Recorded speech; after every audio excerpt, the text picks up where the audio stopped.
666 అంటే నిజంగా 6 అని కాదు. బైబిల్లో కూడా 666 పేజీ ఉంటుంది. చించేస్తారా? తప్పు కదా. మీ జీవితంలో కూడా 666 రోజు ఉంటుంది. తీసేస్తారా? మనం ఉండం కదా.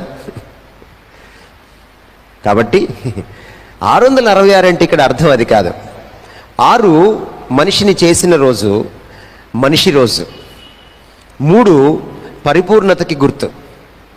ఇది హెబ్రీ సంస్కృతిలో హెబ్రీ భావజాలంతో రాసినది అని మనం అర్థం చేసుకోవాలి. కాబట్టి వాళ్ళ సంస్కృతిలో, వాళ్ళ నుడికారంలో, వాళ్ళ భావజాలంలో మనం ప్రకటన గ్రంథాన్ని అర్థం చేసుకోవాలి. మనిషి దేవుడికి వ్యతిరేకంగా చేసే తిరుగుబాటు పరిపూర్ణమైనప్పుడు, పరాకాష్ఠకు చేరుకున్నప్పుడు దానికి సంకేతమే మృగం సంఖ్య. మృగం ఎవరో కాదు, అది నిజంగా మృగం కాదు, అపవాది యొక్క దూతే. మానవాళినంతటినీ దేవునికి వ్యతిరేకంగా పోగు చేసేదే మృగం. దేవునికి వ్యతిరేకంగా మానవాళి చేసే తిరుగుబాటు యొక్క పరాకాష్ఠ 666.